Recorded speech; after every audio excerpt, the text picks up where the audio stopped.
Fairview's coffee has mysteriously gone missing. Mayhem ensues when strange, coffee-craving zombies plague the city. Detective Mickey Potatoes, an overworked public servant, uncovers why ordinary citizens are losing their minds and how to stop the coffee apocalypse. But it involves the mafia. And when you're dealing with mafia crime families, nothing is ever easy. The mafia controls everything in the city, including the police, including him. If he breaks the mafia, they will break him. So, the city is without coffee. The city is burning before his very eyes, but he's powerless. Detective Potatoes has the power to stop the coffee apocalypse, but if he does, he could lose everything.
This is my place, okay? I have in here who the fuck I want. Money comes big. Yeah, yeah, yeah. It's not small. No, no, no. Kiss my entire... Oh, my darling, knock 3 times on the ceiling if you want me. Your coffee, sir. Thanks, beautiful. You're welcome. This is a man's world.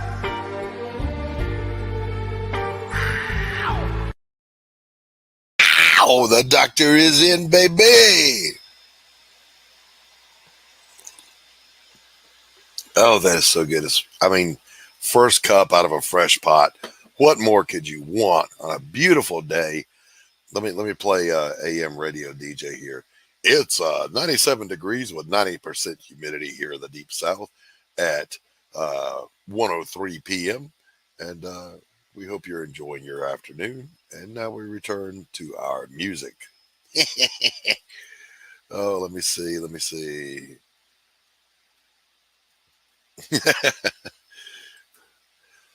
Pops is in the chat. He's apparently in the dark I did get Laurie sent me the admin, Laurie Calcaterra from Path of the Pale Rider. One of our, she's the host of our sister show, The Morning Brew on Tuesdays. She sent me admin instead of Pops. I'm like, oh, something has happened to Pops. Hey, but you guys know I don't do this show by myself. I can't. I'm old. I'm frail. I need help. I need style. I need charisma. I need roads. Where we're going, we don't need roads.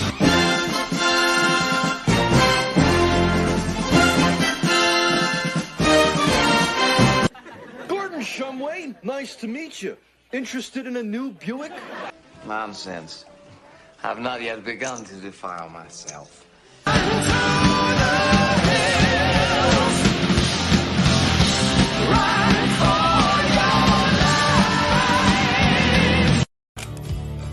I'll make you famous. I think it was Pauly Shore who once said, charisma. That's it. That's it. Wasn't that it? That was in Son-in-Law, wasn't it? Yeah. That was actually a pretty good movie. Who was the girl in that? She went on and did some other stuff. Oh man, she did. I don't remember her. I know I had Tiffany Amber Thiessen in it, but yeah. Hey, what's going on, Sketchbook? Good to see you. How are you? Good to see the excuse me, the crusty old grunt in the chat there. So listen, we got a good show today, Tanner. We do. We got an extra long meme review, and then we've got an old friend of the channel coming out. Your friend and mine, Mr. Glenn Fleming, very nice, will be joining us, and I can't wait for that. I haven't talked to Glenn in a while. Always a good conversation, interesting, knowledgeable, talented, charming. What more could you want from a guest? I mean, you know, couldn't ask for anything more. Oh, well, you broke a rule. I guess I did. Yeah, I should never quote Pauly Shore. Charisma.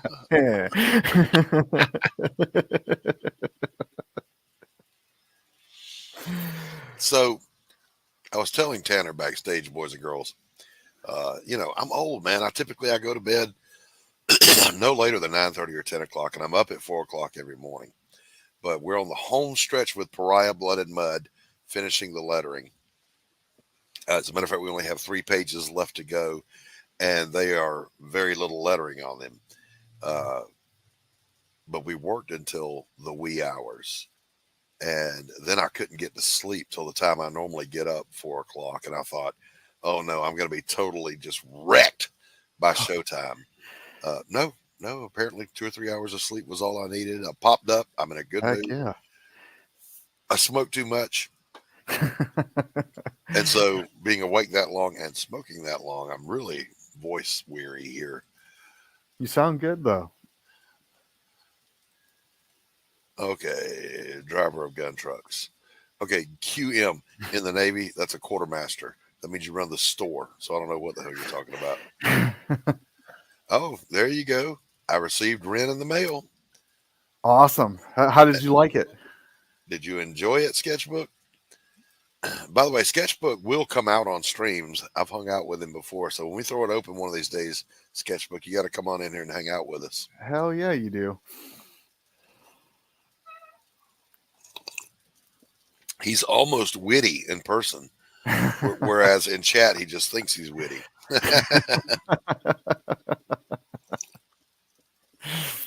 So I don't really even have a rant today, except to say I am so excited that Pariah is finally about to go to print and then fulfillment. You know, there's no more. We hit with the book. There's no hiccups. We hit one little hiccup with the mugs, so we're having to change our manufacturer. And I didn't want to do that, but we have to. Otherwise, I'm pricing myself into a loss. Yeah, you can't do that. Yeah, and cannot do that. But Anthony said some reassuring words. He said, "Let me handle that. That's my job." I'm like, "You're right. That is your job. You're the publisher. I just make a book. You worry about all the bullshit." but there's that, and then I've been working on the pages for A Damn Dirty Thing, and I showed a couple of the partially finished ones of the most recent scene to Tanner backstage, and just having a ball with it. And we were talking about, I may do this. I got to ask the chat what they think when more of them get here. Novellas, illustrated novellas. If I just want to write dime store, pulp noir detective stories, and every chapter has one full page illustration, or maybe two, a front and a back. Would that be something people would be interested in? I don't know. I would be interested in making one. I can write. Well, it'd be nice to get some feedback because, since both of us are kind of exactly teetering on that. Oh, he says the first story was pretty good. The art is good. Thank you. Haven't read the other stories yet. All right, right on. Anthologies, I'm sorry to say, I shouldn't even say that. I'm glad to say they're bathroom reading, Yeah. You read the first passage while you do, and then when you go back later, and there's some more, that's what it's for. It's meant to be enjoyed. That's right. That's right. It's a multi-course meal. It's not a snack. Right. Hey, Carrie, how are you? Carrie, wonderful to see you as always. So yeah, there's that, and there was something else, Tanner. What the hell was it that we were talking about? Oh man, we were talking about a lot backstage. I know, we were both kind of fired up today, and now I'm hitting the wall. Let me drink a little more go juice here. A little more here. A little liquid inspiration. Yeah, that didn't help a thing. It just makes me want to drink more coffee. So, I don't know about where you are in the world, ladies and gentlemen, but here in the Deep South, it's hot. All right, it is hot. It is early September. It's 9/6, 6th of September, and it's hot. Just saying. It wasn't this morning, which was nice. That's where I was headed. But in the early morning, particularly here in the valley before the sun comes over the lip of the valley, and in the evenings, oh my God, it's been so nice. Yeah. Beautiful, cool, lush green, but there's a gentle breeze, but just nice. However, I know based on my own yard, my weeping cherry tree is already losing its leaves because it's a wimp, and it gives up the autumn entirely too easily. The dogwoods never get it wrong. So the dogwood has started to go a little droopy, which I mourn because nobody hates winter more than I do. I mean, this is my idea of winter: a cold gray bucket of suck.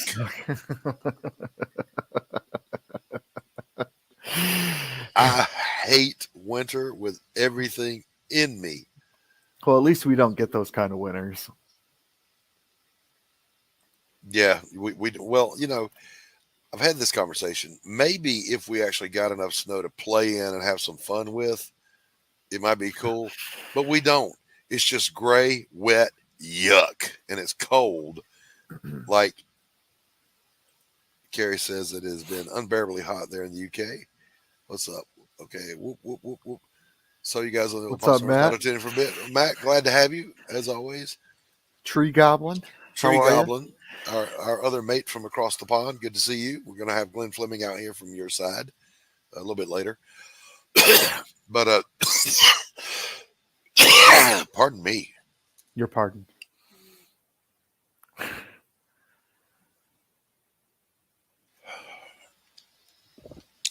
And we're back. Got strangled on some coffee, but now the voice is going to be deeper for a while. So anyway, with the knowledge that winter is coming, and I freaking hate winter.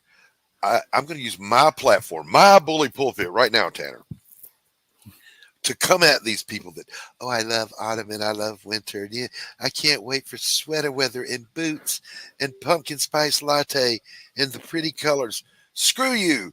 It leads to death.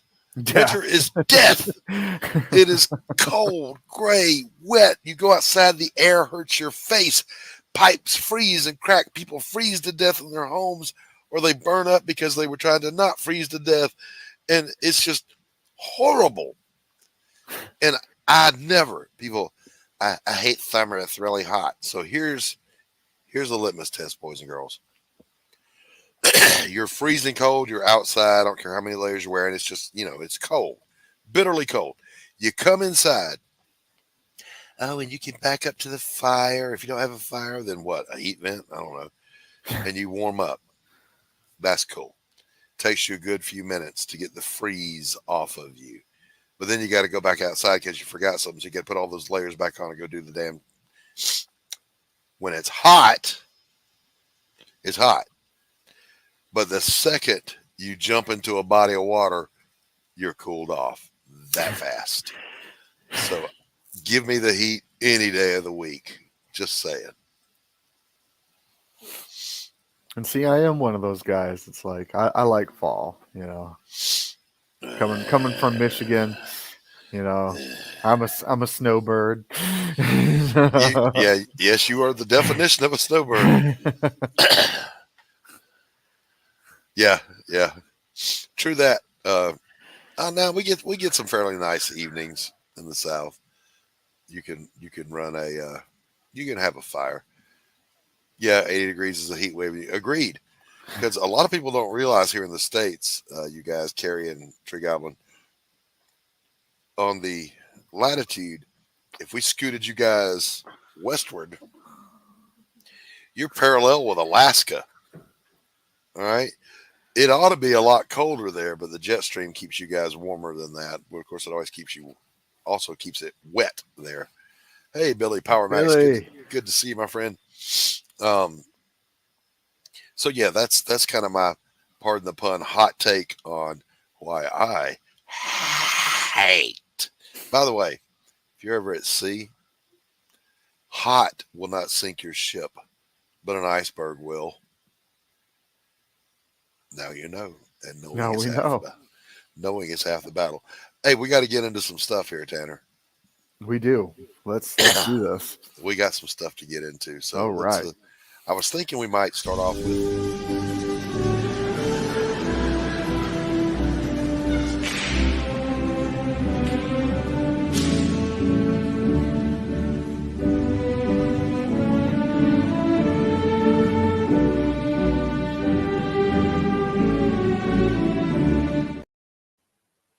So, if you're not shaking, you need another cup.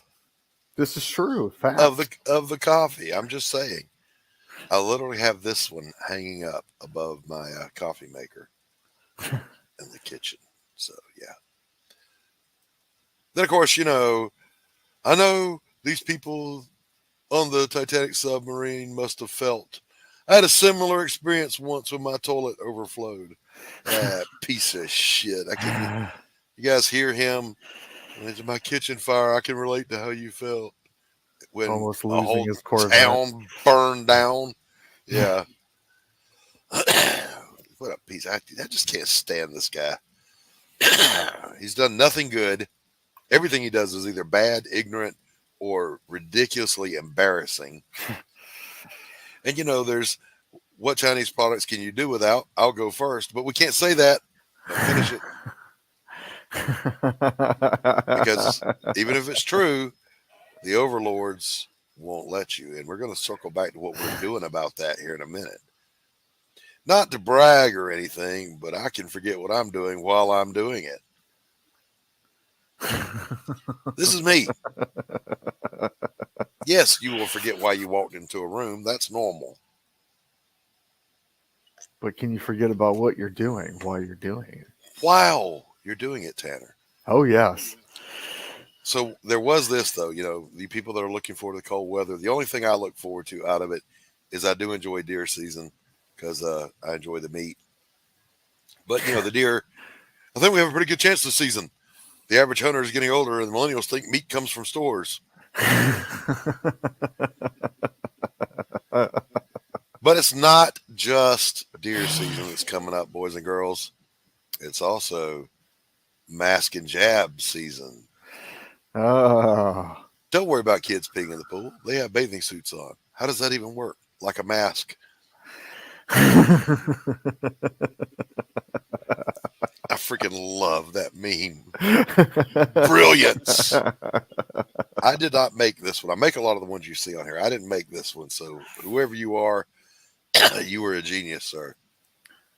You know, Tanner, I can't believe we don't have world peace after we changed the names on pancake and syrup packaging. Shocking. I thought that was going to solve everything. Oh, you know? my gosh. Uncle Ben is gone. Land O'Lakes is gone. Up until about a few days ago, I still had a bottle with Aunt Jemima on it that I was refilling. Yeah. Oh, yeah. I'd refill it. Yeah. If I had one, I would clean it out and save it. I wish they were the old glass bottles because they'd save a little bit better, but I was about to say that. I remember the old glass ones that were just shaped like her, and you unscrewed her head, and it's a little gross to actually pour syrup out of her brain, but you know, it was a thing. And it makes sense. Yeah, you know, because it is, you know, mask and jab season. We no, I'm not in your cult.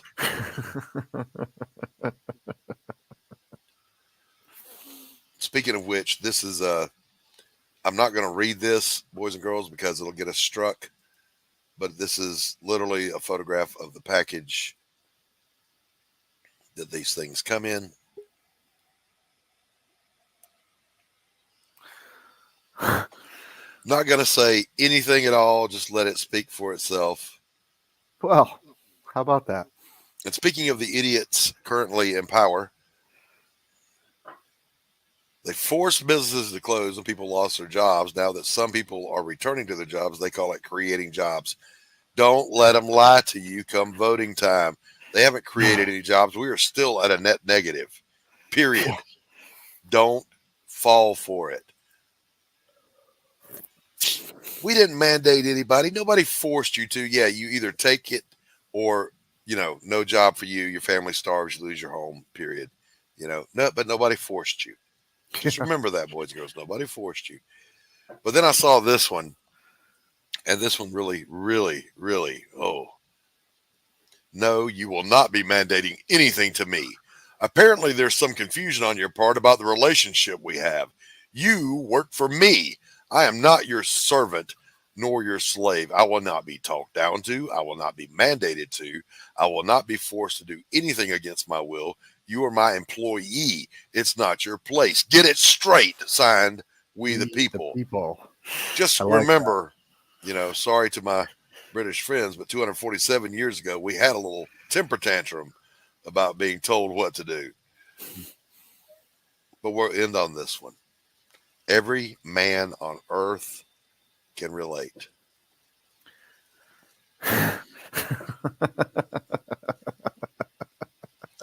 Impossible things, unless you're Thor, the rightful king of England, or the Hulk.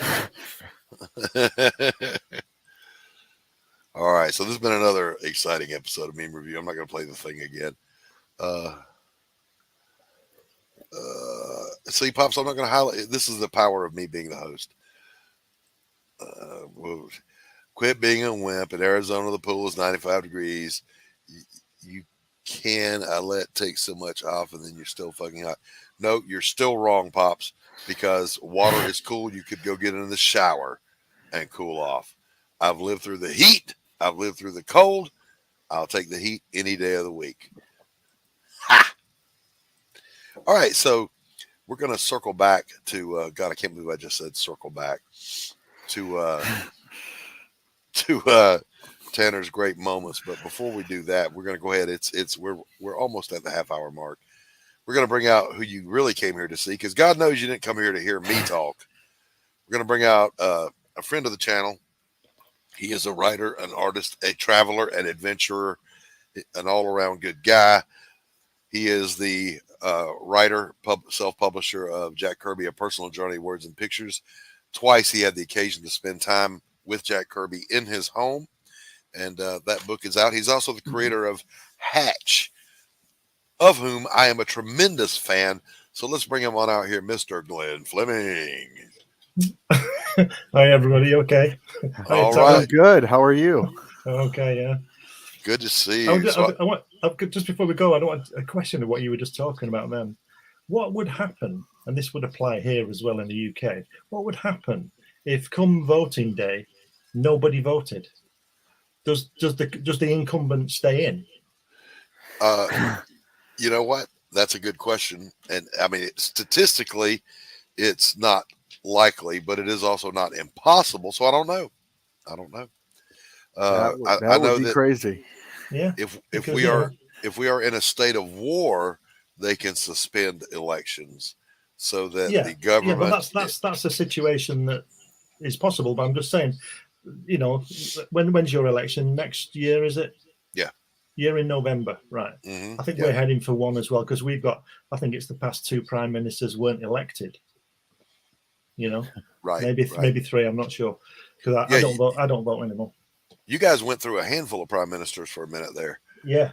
One lasted a month, I think. Yeah.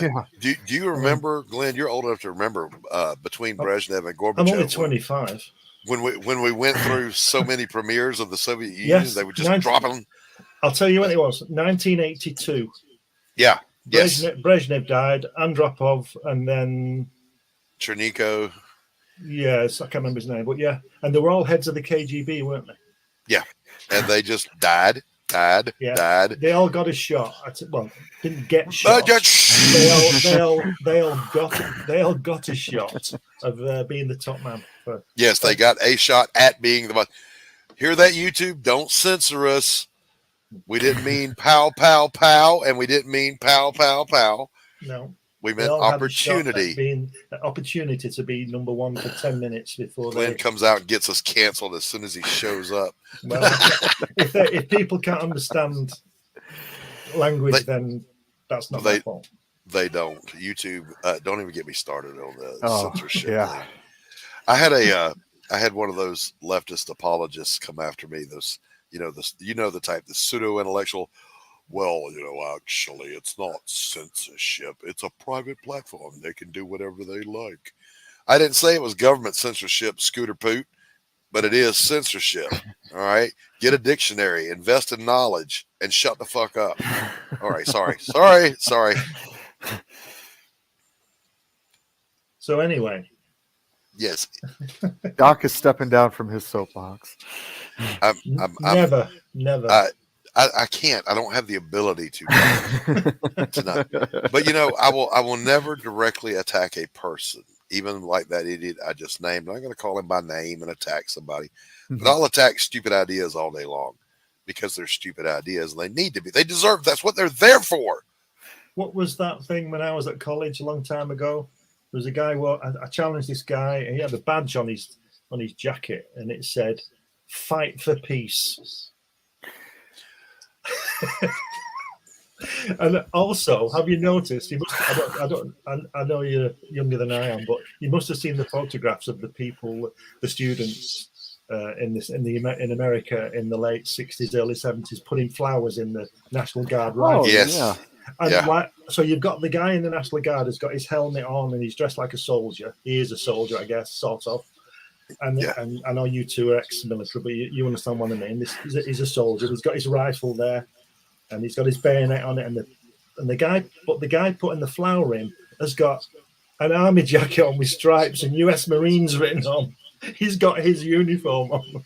Yes. And people when I was at college in the early 70s, they'd say that some of them would say that they didn't wear they're against a uniform. I said, you've got your denim on. That's your uniform. Right, right.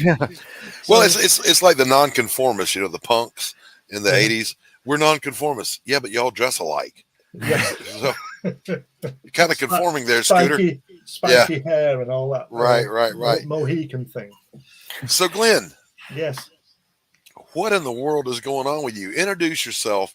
more thoroughly than I did. Tell people about yourself. I'm a graphic designer, artist, writer, publisher, whatever you want to call it, photographer. I've done lots of things in my life. I call myself a graphic designer, I think, mainly. But on these things, I come on as a writing artist because that's generally what we're talking about.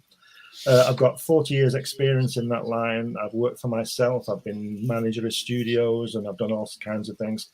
But now, in my retirement, I'm a writer and artist, you know, so that's what I do full time now and try and get through the day.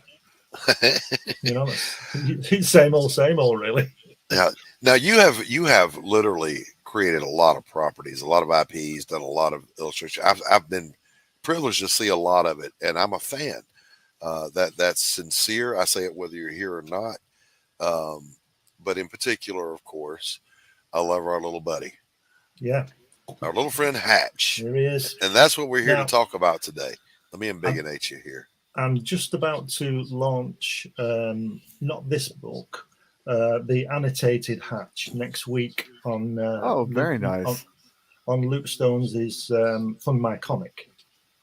Fantastic. And what it is, it's a 100-page A4 book, mainly of unpublished artwork to do with Hatch, with all my little notes on it saying why I did it, where he came from. So translate A4 to your American audience. Typing paper size. 8.5 by 11. Yeah. And it's the same size as that Kirby book that you've got there. Right. That's an A4. It's a bit bigger because it's hardback, but that's basically the size. Right. And this is A4 as well. So this is. There you go. But the annotated is, like I said, it's got lots of descriptions and annotations of, Hatch's origin and all this kind of stuff. And also, I've got a publisher now called New Haven Publishing. They've just published 2 of my books. They've just published the Kirby book that you held up. Mm-hmm. Nice. That's on Amazon now, and it's also in Barnes and Noble and all the leading stores in the world. Right. And they're going to run this one, which is the Hatch book number 2, called right. Hatch What's Up, because he finds himself going into here. You see that? Let me embiggenate you for the audience here. I don't know whether you can. Oh yeah. So he finds himself in there, and he sees the hieroglyphics. Well, they're all him. and also, what he does is look at this one here. Yeah. Now you guys in the military, do you know semaphore? No, I do not know semaphore. Never learned it. You never heard of it? I know it. Yes. I know what semaphore is. I just don't know it. Right. Well, that is semaphore for Hatch. Right? So there's all sorts of things going on. There's little Saturn V rockets there, and all sorts of things going on. Now, is this an Easter egg at possibly how he arrived on his? No, but there he is with some more stuff there. You got Neil and Buzz there. There's a Dalek, R2D2. Yeah, all sorts of stuff. Well, that's in that, and I'm on today about that, the annotated. So that's the 100-page. I might even do a few more pages in it. I don't know, but you can get all sorts of things in there. It's a campaign, a crowdfunding campaign, and looking forward to it being launched next Tuesday. Going to see what happens with it. Now, where are you going to be on a show and do a live launch?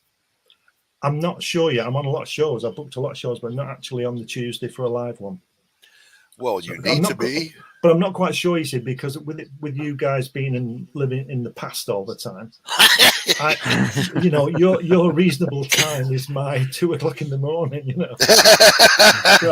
So I might just let it happen. I'm not sure when it's actually going to be launched, but it is on Tuesday. But I'm not sure when. So probably not. I'll find out. Yeah, if you find out, we'll I'm going to be magnanimous and bigger than myself here. Laurie has a bigger audience than I do. And she will do a special for you. She gets a good viewership, so perhaps launching with Laurie would be good. I will look into that. Yeah, that'd be great. But yeah, it's I'm offering a softback, a hardback, a PDF or digital, whatever you want to call it, and I've got all sorts of other things on there. I've got original art for sale on there. I've been even offering a piece from 1987 when I created him. Oh wow! Right? A piece That is awesome. And Tanner knows this because he's seen these before. I've got these things. I've got these sketchbooks. Yes. Full. Yes. And Tanner's seen this because he gave me an idea on price.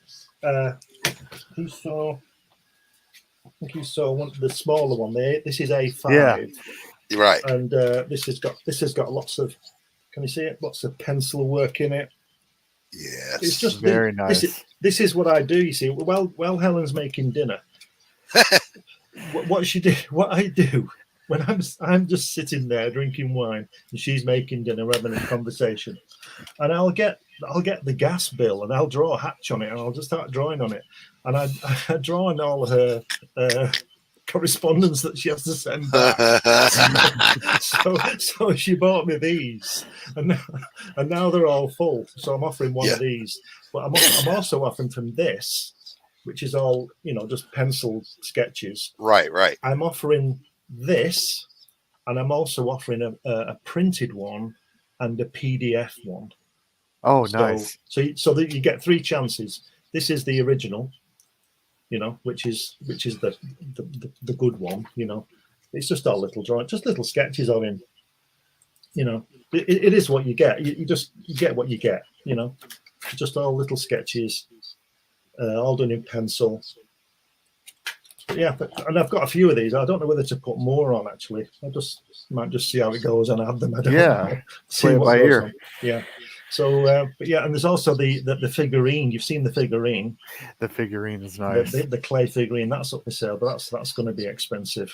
But if somebody buys that, I'll probably deliver it by hand. So I don't know, because I won't want to send it. I won't want to put it in a box for somebody to kick around. Listen, I may end up having to get in a fist fight with Shadowheart to get that figurine. And I'm pretty sure I can take him.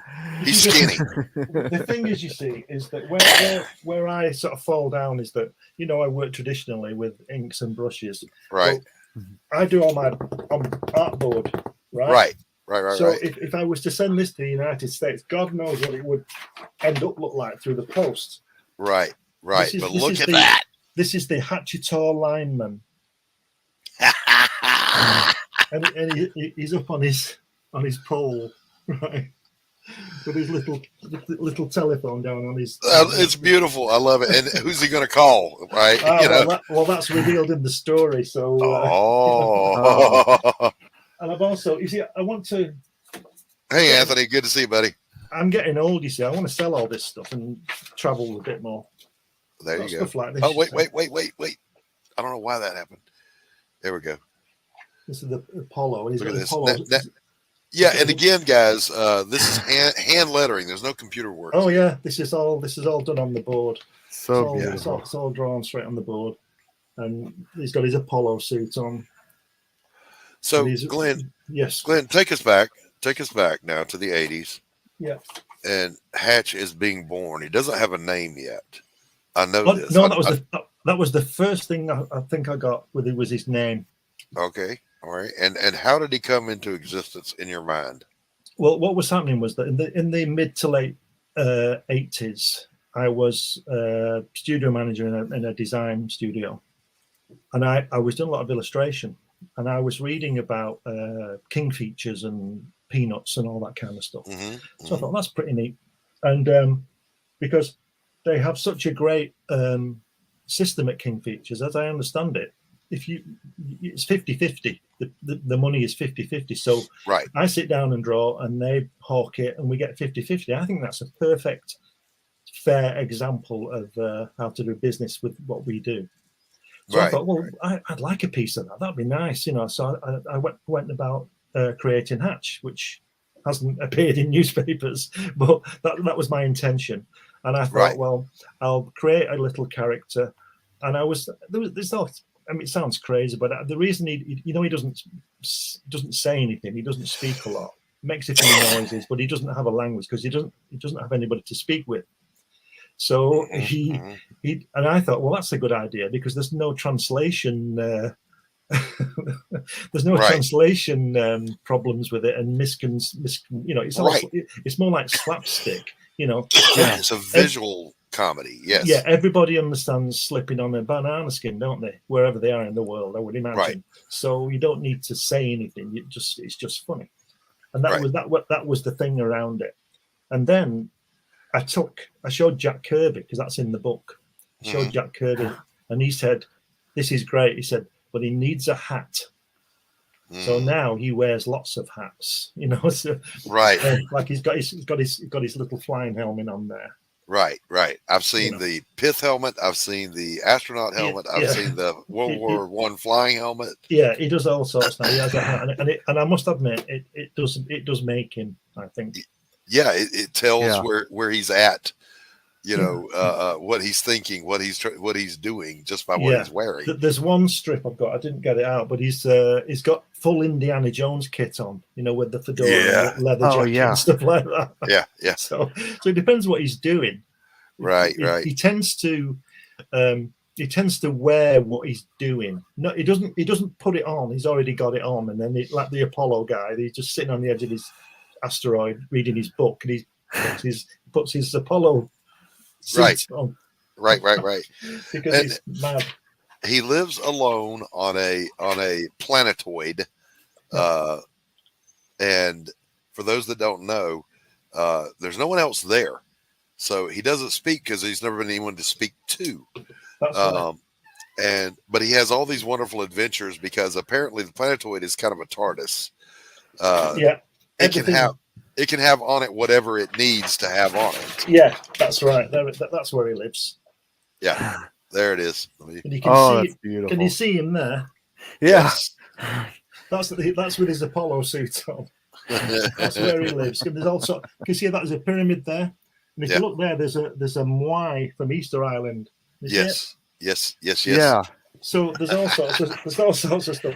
But the funny thing is, you see, is that I don't explain everything in it, and in this one, and that's good. It starts off. He's coming back from the post office with a parcel. And where the hell would that have come from? How did it get there? That's right, and it comes via HX instead of FedEx, and there he is coming down the sand dune. HX. And then he's opening it, and he gets these books out: How to Build a Pyramid, and Pyramids for Mummies. Right? And that's what he does. And then he starts. And then if you look at it, I'm giving it all away, but I don't care. His book is called The Shore Hatch Exemption by E.R. Redding. Right? My God. You've seen that. Well, look at that. Look at there. He's got a rock hammer in the book. Yes. You've seen that before. Yes. That's awesome. God, Glenn. I think this is what happens when a creative mind doesn't take its medication. You get wonderful things like this. And, I'm looking forward. Now, let me ask, when you launch this campaign and it's Hatch annotated, is that it? Yeah. All right. Will there be an opportunity for a catch-up tier to get what's up? Hatch what's up? I'm hoping to do that, but I'm not quite sure when it's going to be released, and I need to speak with my publisher so I can put a date on it. But okay, maybe I don't need a date. Maybe I can just. I don't know. I'm open to suggestions. How would I cover that if I put that on?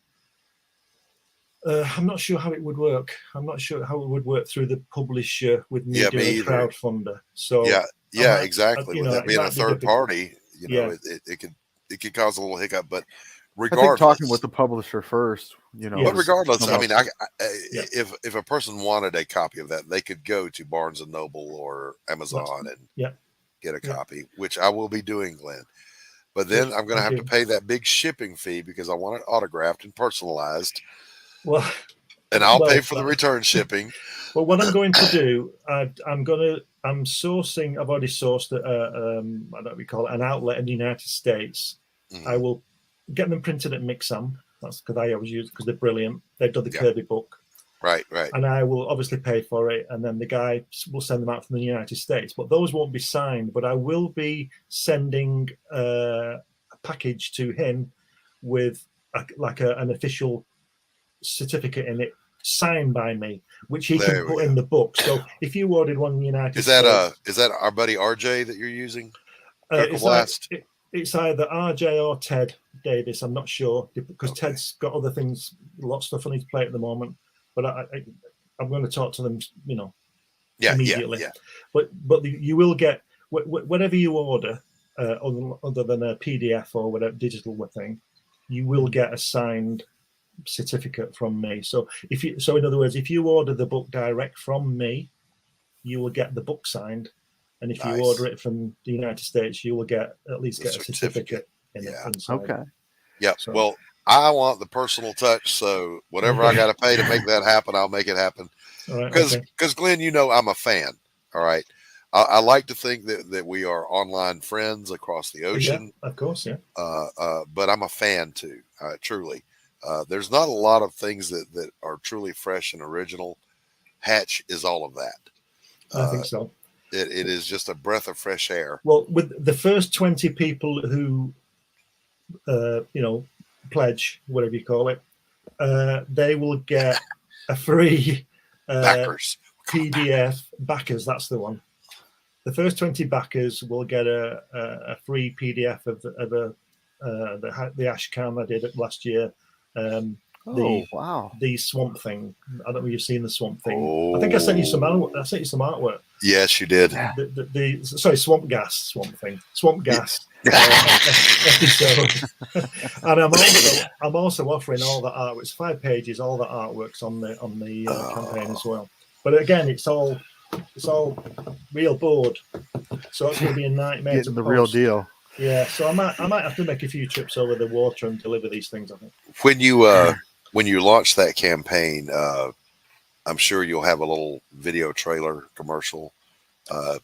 Send me that, and I'll put it in rotation here on my channel. I've sent it to you today.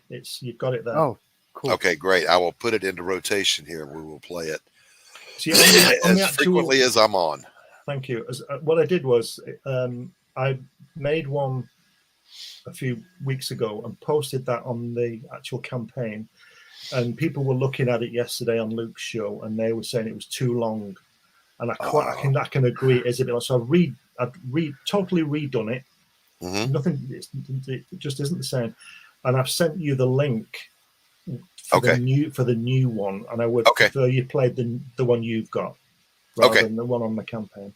Okay. All right. I'm going to change it, but I'm having problems with the site. I can't change it. Otherwise, I would have changed it. I've noticed once you've got it, stuff set on there, it's kind of set in stone. Exactly. Yeah. Literally. Luke's. Yeah. Yes. Yeah. No pun intended. Yeah. But, Luke has said though, you can make those changes. You just have to reach out to their support team, and they'll help you with it. Well, they've told me it's the cache on my computer, but half of it's okay, so I'm not sure. And I'm always, last year I nearly destroyed all my stuff. In fact, I've lost a lot of stuff. In fact, I've lost the pencil scans for Hatch What's Up because I messed about when I didn't know I thought I knew what I was doing. I managed to recover a lot of it, but I've lost the pencils, or most of the pencil scans of 40 pages. Oh my God. So I'm just a bit wary of messing with stuff now. I hear you. That's understandable. I live in constant fear of losing that which I have stored on my computer. So I send shit to backup people. Yeah.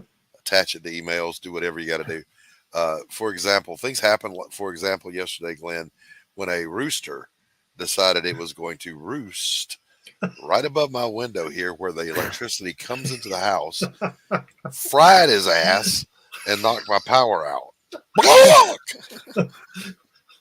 But at least you got free dinner.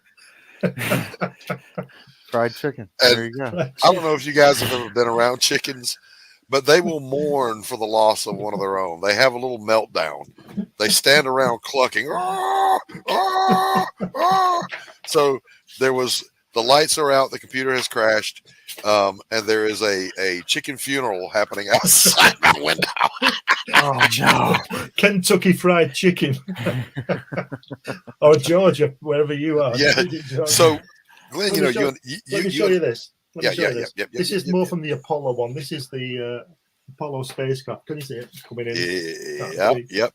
That is coming in, and there he is sitting, reading his book, minding his own business, and this thing's coming in on the parachutes. So beautiful. So if anybody wants to buy this stuff, they can. Yeah. I don't know how it's going to fare. I don't know how I'm going to get that in a parcel, but we'll see. It'll happen. It'll happen. We'll see. So, Glenn, you and I had jokingly one time before talked about our adventure character, Doc Fleming. Yeah, I was talking to Ellen about that the other day. But, you know, the bug for that old pulp stuff got into me. I'm going to play a little trailer here for a project I'm working on right now that's going to launch here before long. Okay.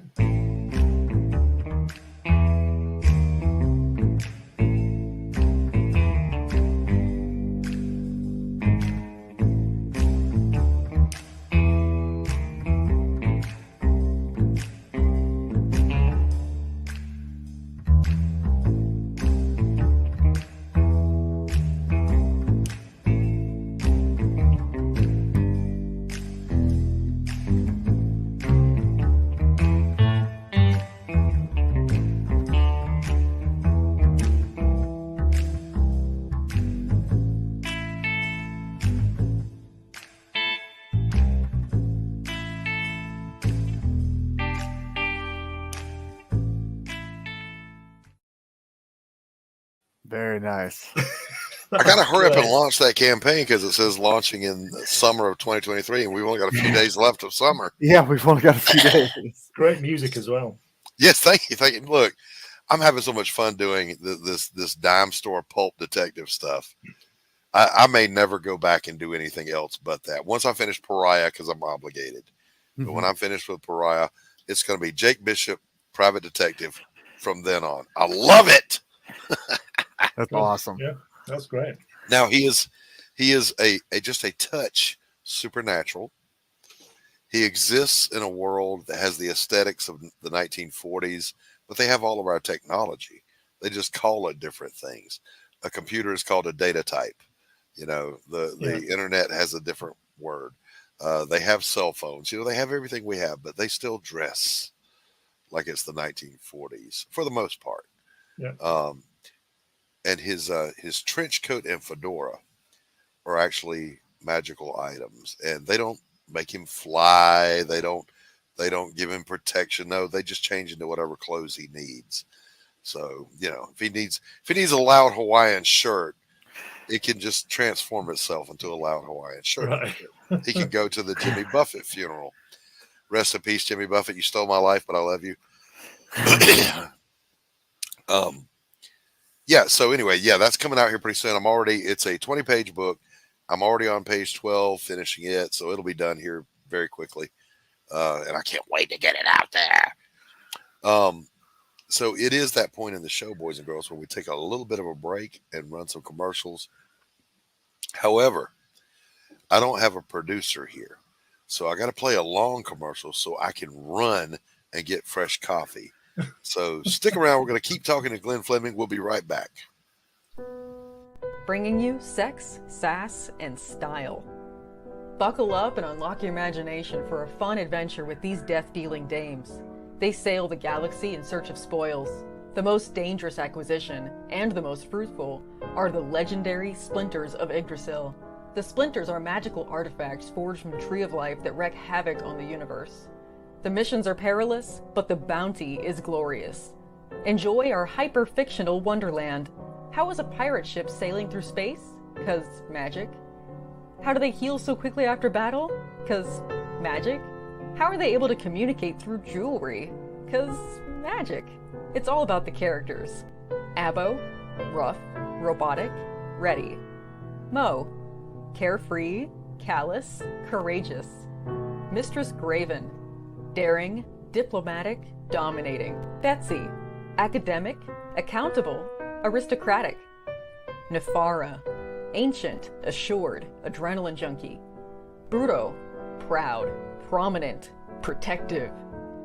Fisty, independent, incendiary, invigorating. Roxy, superficial, scarred, secretive. Once you get to know this diverse crew of mythical miscreants, you'll be anxious to find out what trouble they'll get into on the next episode. Go to abogrizzly.com and order both halves of the first episode today.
And we're back.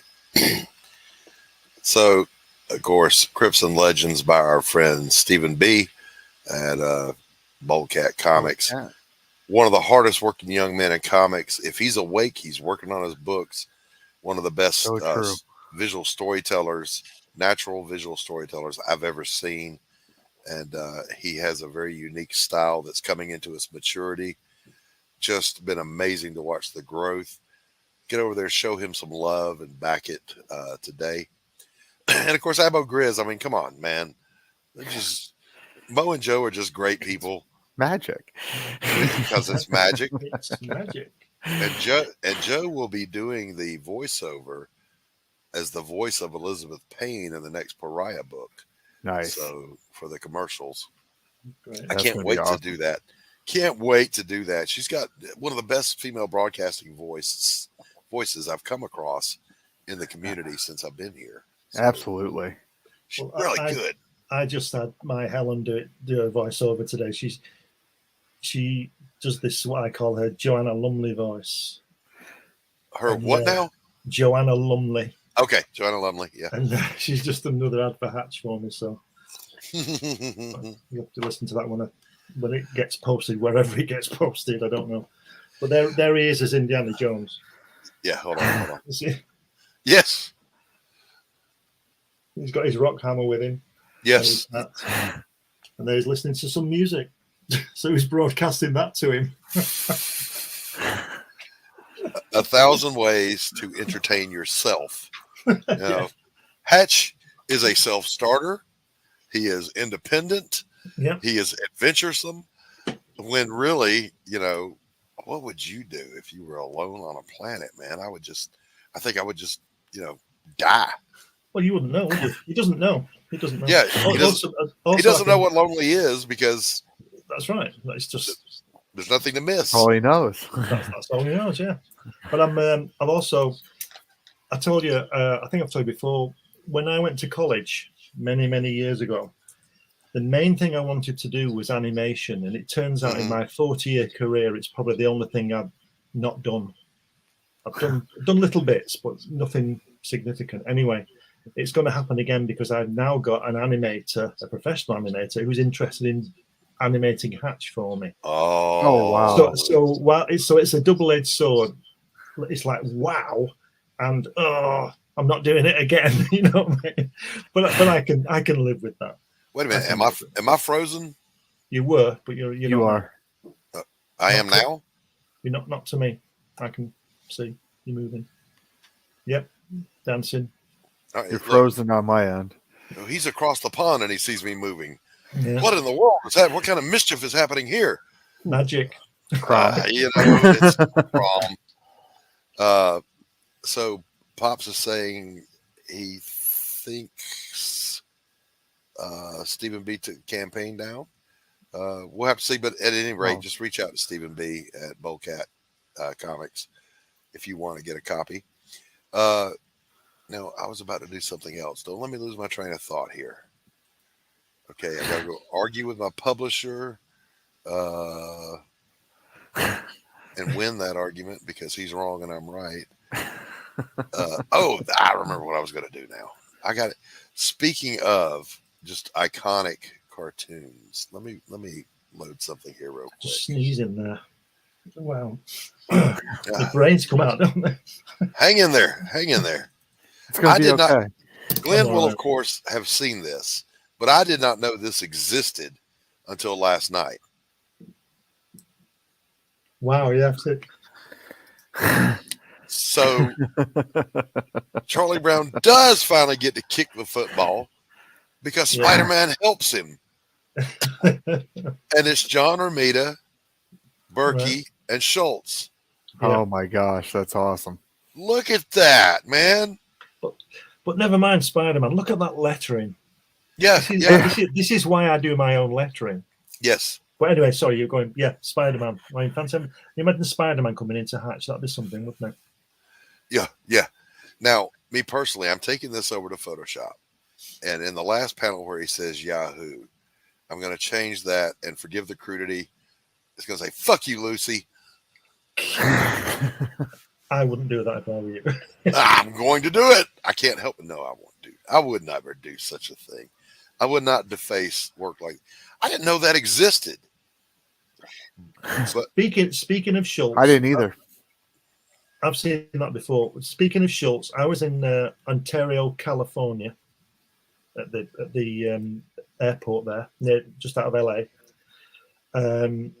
hiring a car, and I went into the reception. This is relevant. I went into the reception, and behind the reception desk was a massive wall, and it was the biggest photograph I've ever seen. It covered the whole wall of the Apollo 11 crew. You know that famous one where they're all together with the moon. Oh yeah. Before they went, and it was signed by them all.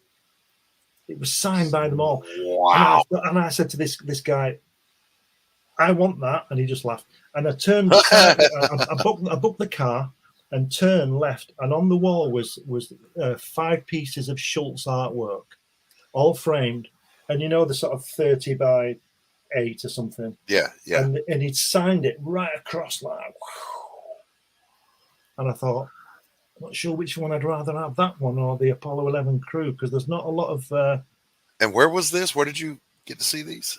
In California. Ontario. No, I mean Ontario. At a gallery or at the airport, the Hertz rent-a-car thing. Oh, okay, all right, I got you. Wow. No, they weren't in the gallery because I thought that's. I mean, I don't steal things, but I'm just thinking if somebody knew what that was. I am ignoring you, Anthony, because you're wrong. You're going to sit there in your wrongness and be wrong and think about what you did. Oh dear. I'm serious. But anyway, Schultz is just fantastic, isn't he? Just amazing. Yep. And Lasmat sent me a clip from an article. Watterson. Calvin and Hobbes, yeah. He sent me a clip apparently from an article that said Romita really wanted Charlie Brown to be able to kick that ball. And so he reached out to Schultz and said, look, I got an idea for a crossover here. And so it was Romita's impulse to do that. And we finally, think about how many layers that works on. Yeah. Lucy finally gets what she deserves. Spider-Man, the friendly neighborhood Spider-Man comes in and webs her up with that gooey webbing and gets her out of the way. Charlie Brown kicks the ball straight and true. What a fulfillment. What a catharsis. Speaking of which, I'm going to have a panel coming up here pretty soon where I'm going to take a different kind of psychology look at superheroics and comic books. And the panel is going to be called superheroes and the psychology of catharsis. We've looked at, every conceivable, psychoanalyzing the characters. No, that's not what we're going to be doing. We're going to be looking at the cathartic value of certain archetypes of superheroes throughout. Oh, very books. nice. And I'm going to have some writers on with me. I'll handle the psychobabble, but I'm hoping to have. I've reached out to them. I want to get Brian Christgau on. I want from Six Gun Gorilla. I want to have Max on from Mary Machine Gun, and a couple of other people who really know the writing side. Might even think about Glenn Fleming, because having that intellect, well, he doesn't know about the writing side anyway.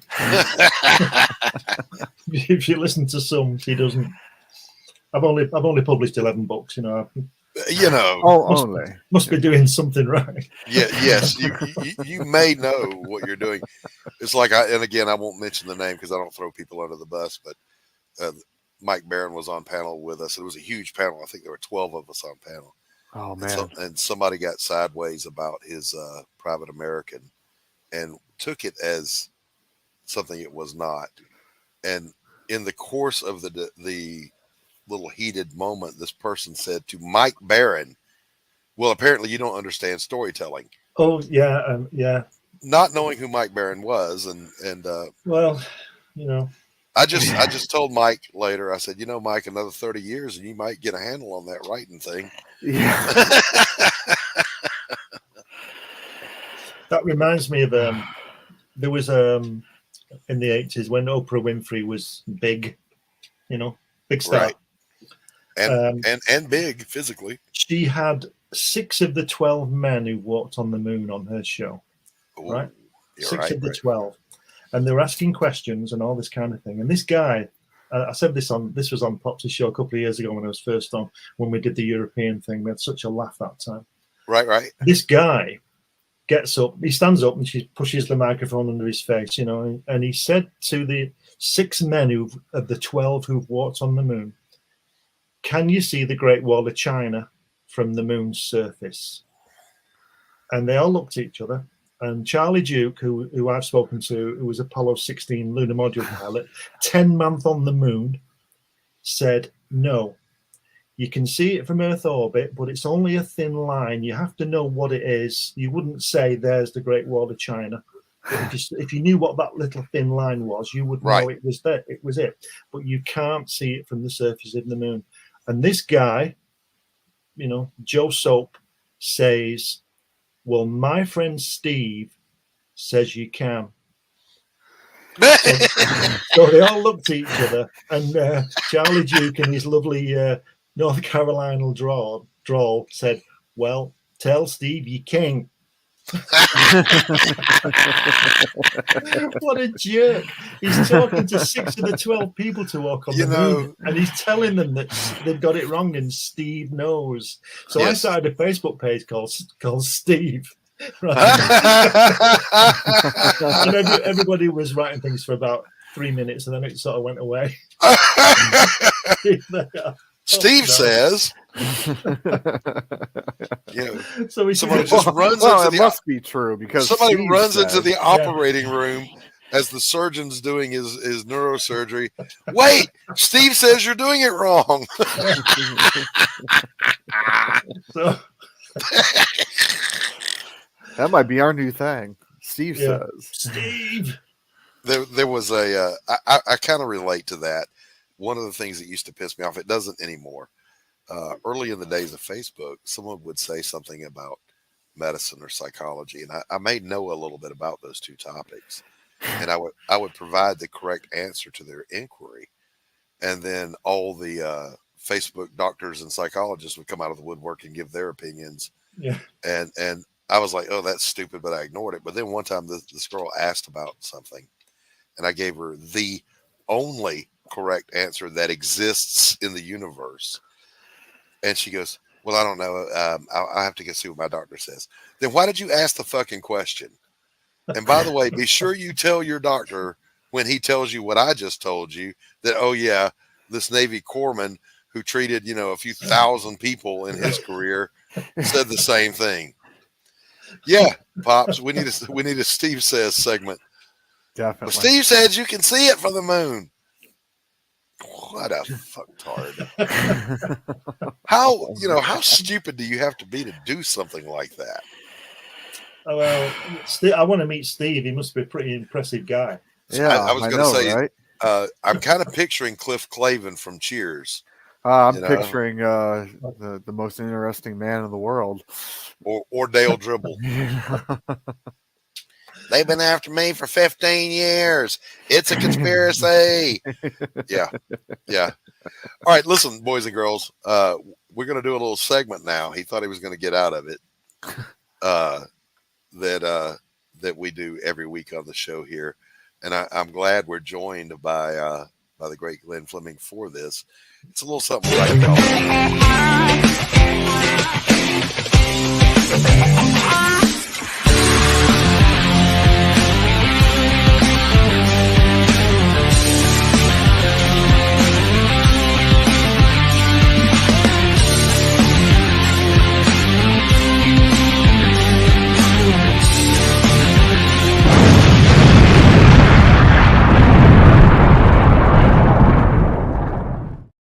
Greetings and salutations, comic fans. I'm Tanner Hurley with another great moments in comics history.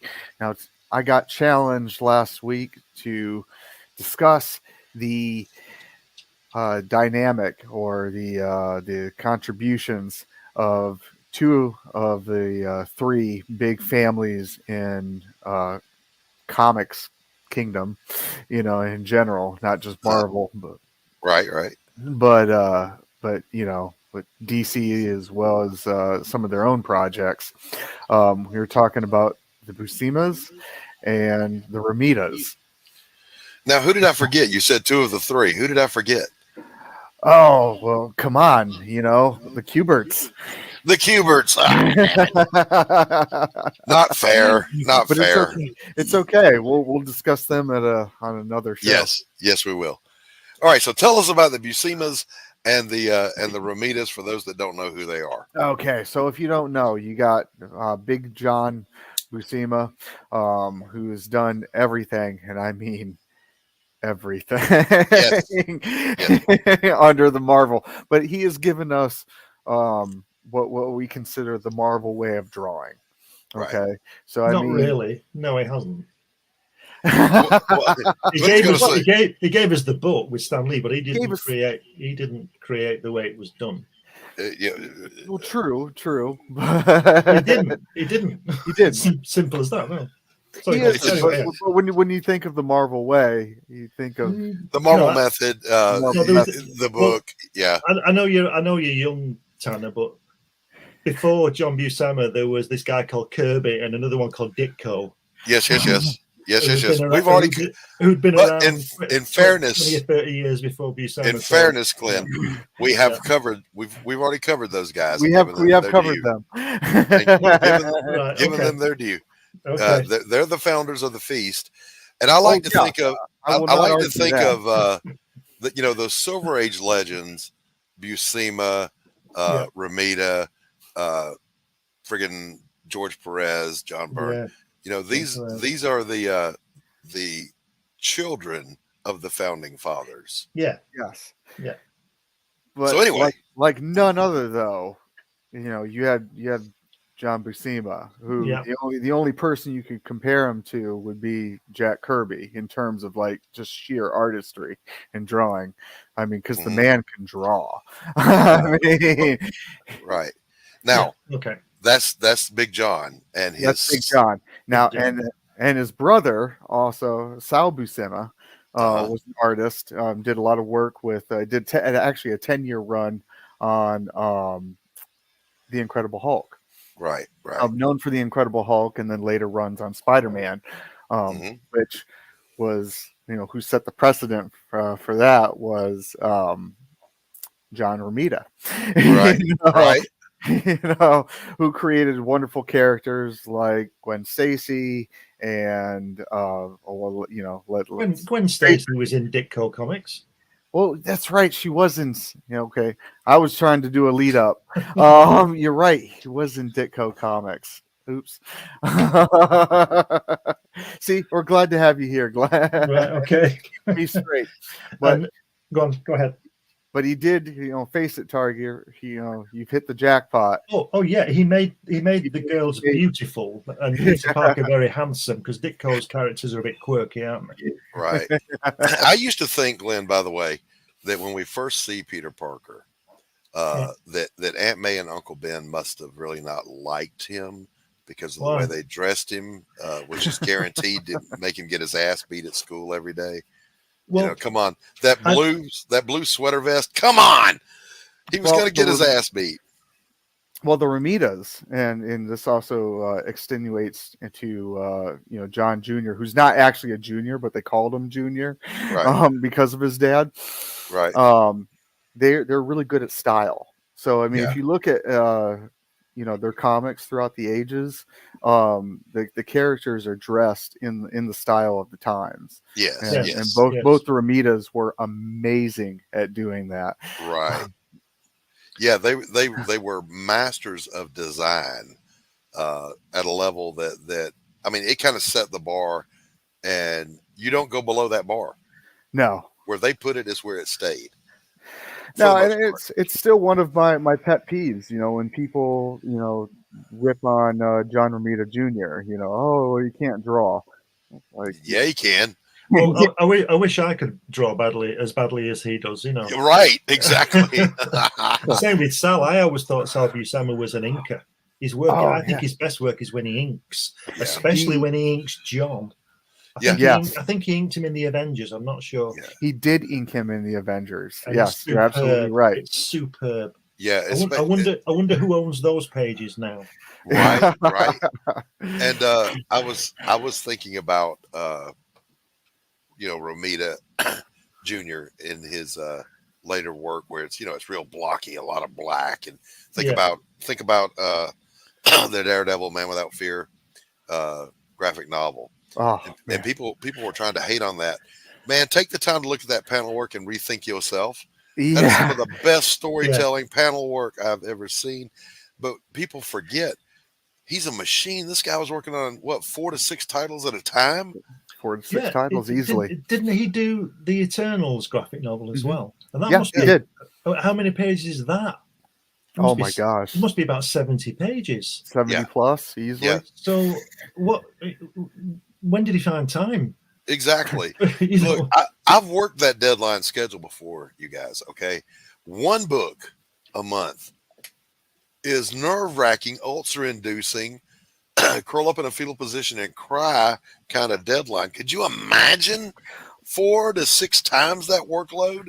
Well, doing my research here for this, I was looking at some comics, and I came, I was doing the research for John Buscema, and talking about machines and everything, and I came across this month where he had done the Avengers.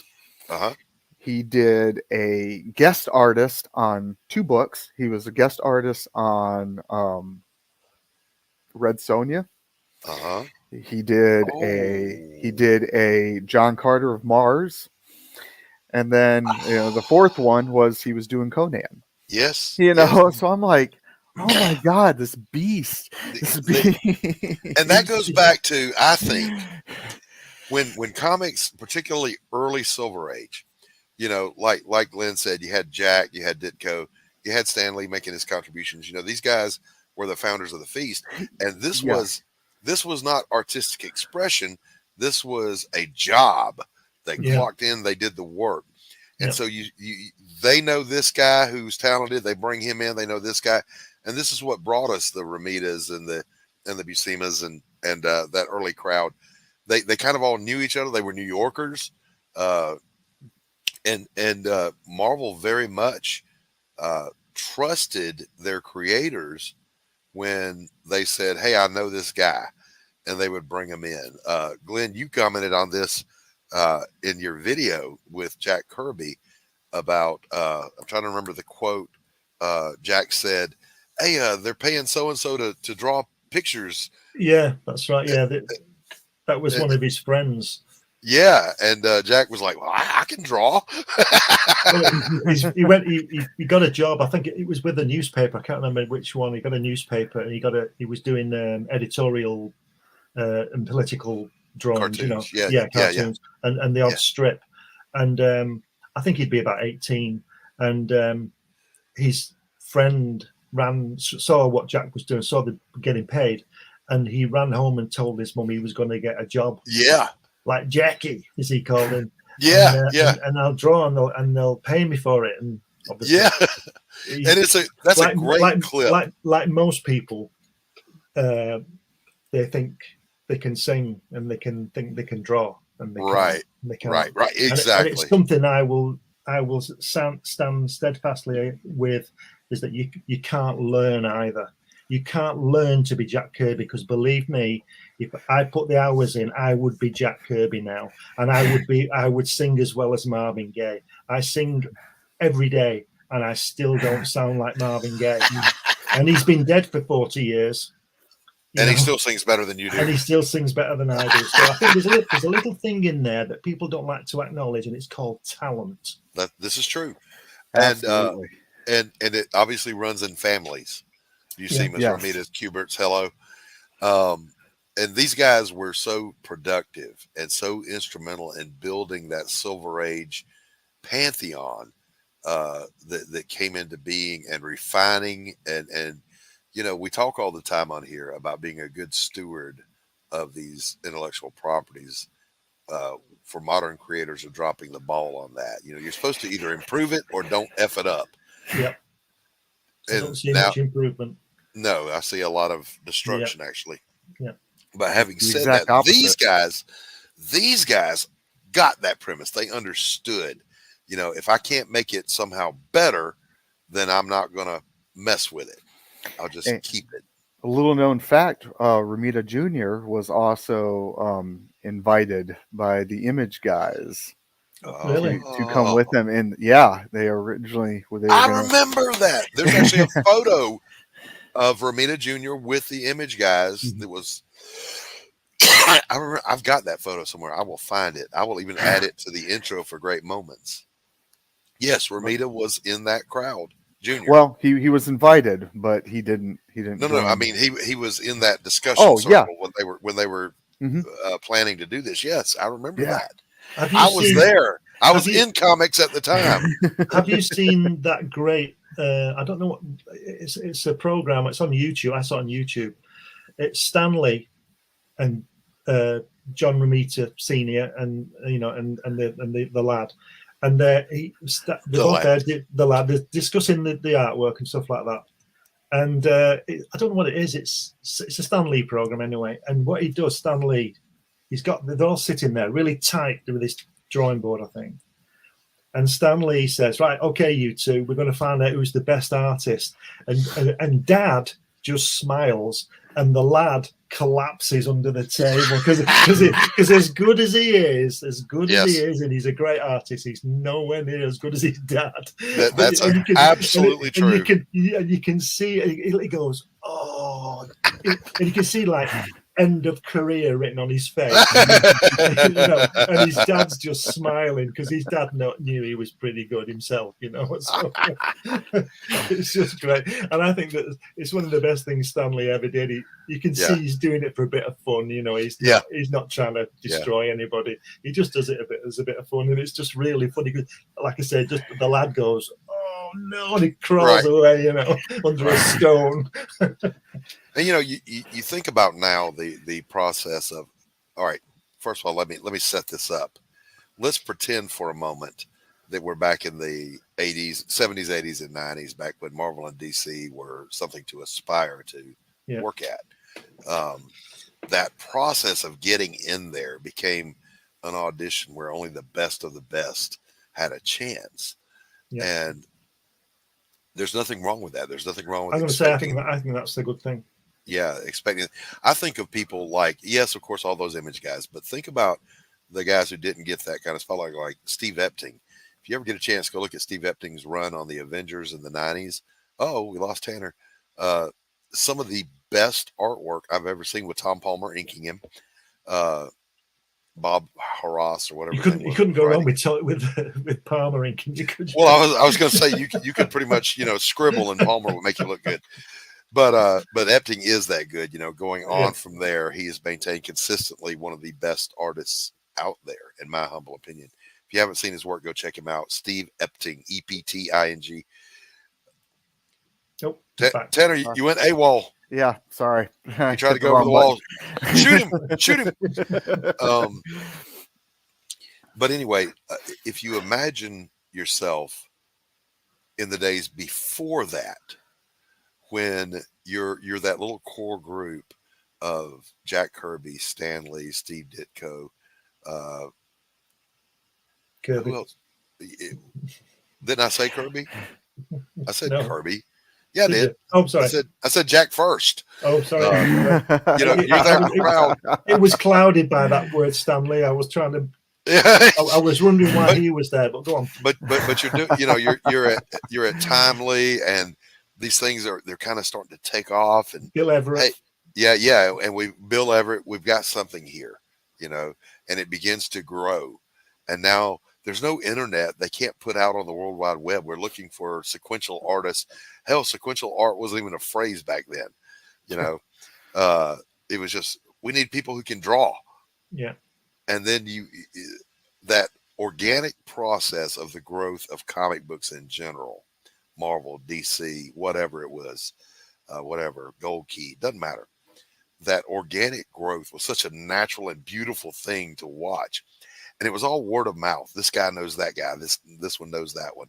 And they come together and they give us this foundation for this beautiful art storytelling that we all enjoy today. And when you think about that, it is monolithic to think that this all started with just a relatively small handful of talent who had a little vision that we might make some money if we do this. Yeah. Nobody was thinking about, I'll change the world and solve, I'll get the Nobel Peace Prize for this book. No, they just wanted to tell fun stories, draw, and make some money and have fun. Yeah. And boy, did they succeed. And look at where we are now.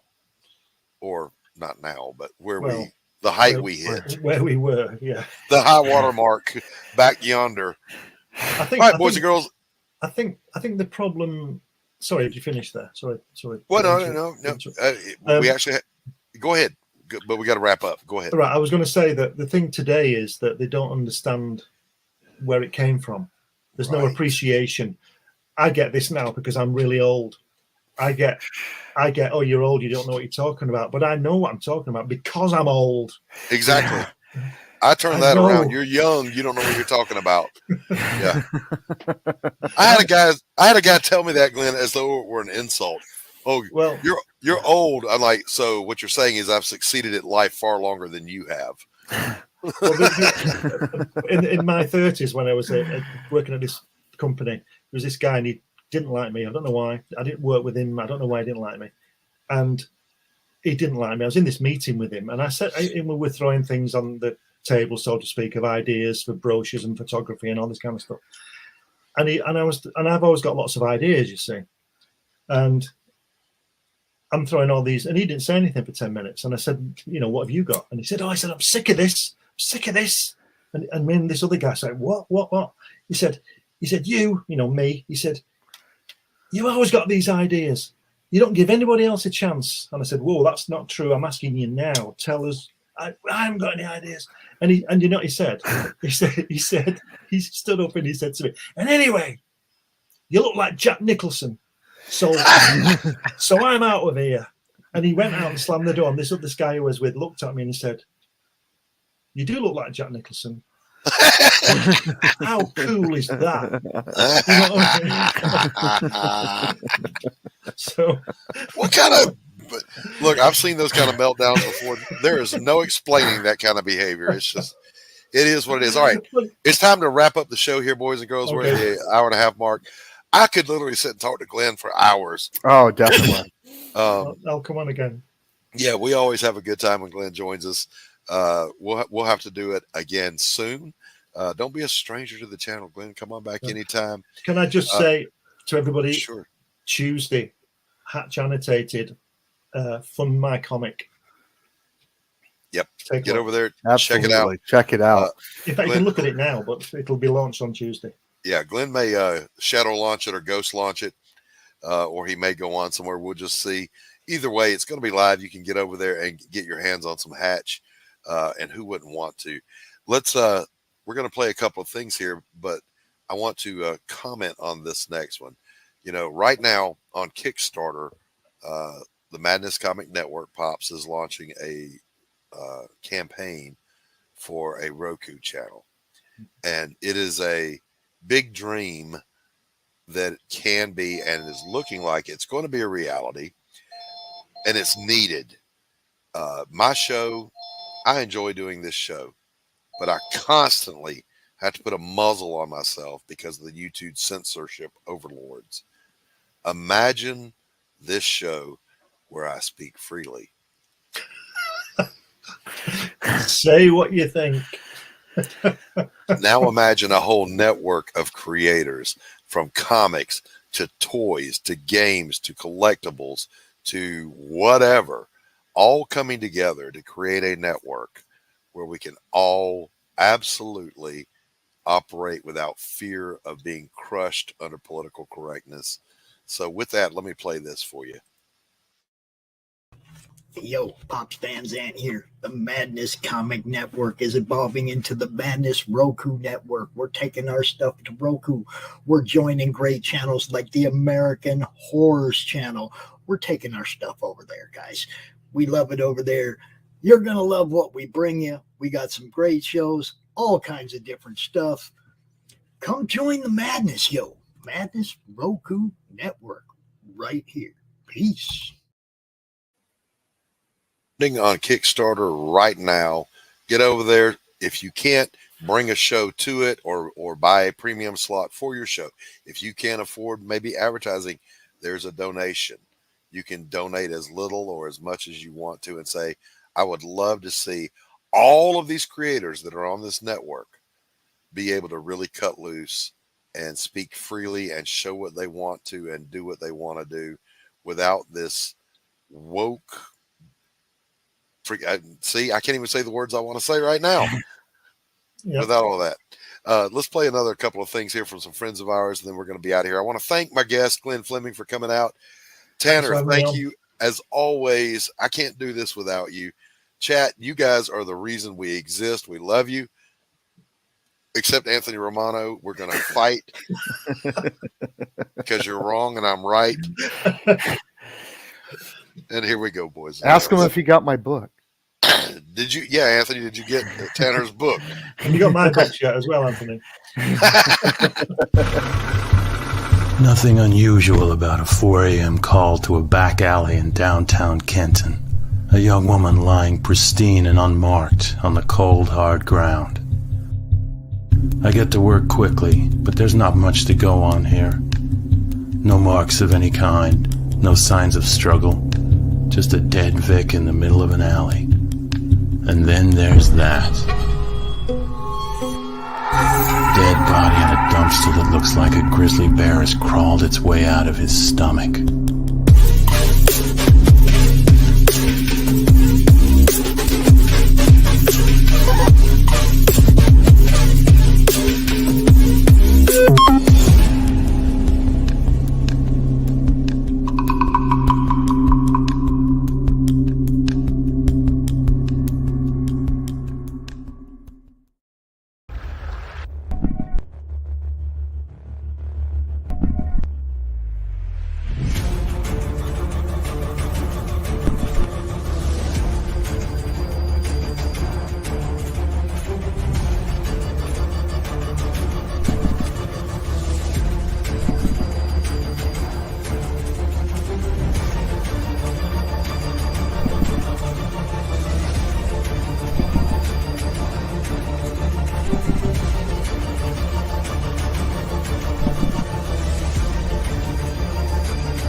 The Civil War was America's bloodiest conflict. Over 500,000 died to preserve national unity.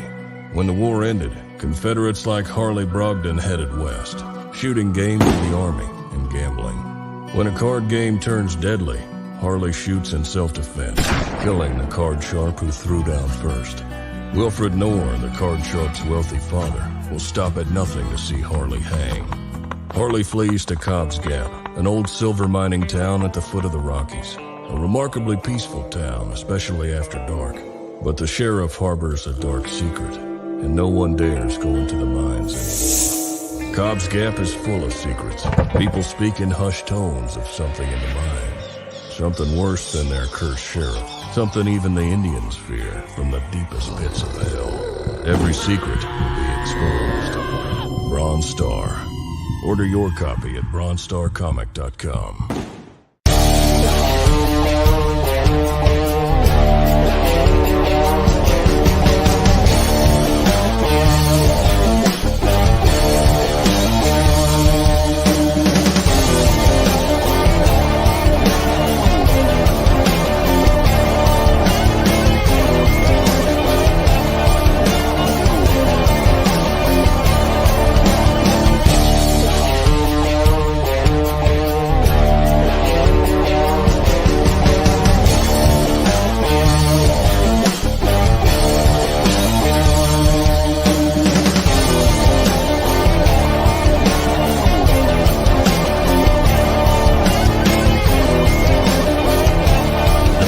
Entertainment Group presents the Madness Comic Network with original programming and additional comic-related content.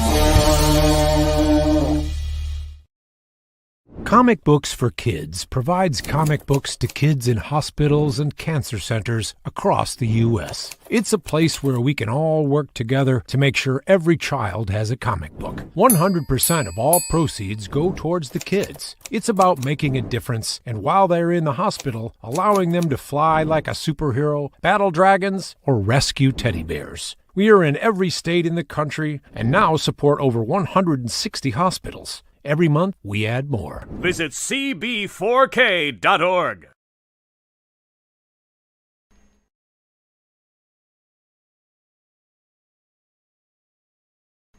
How do you end this thing? How do you put the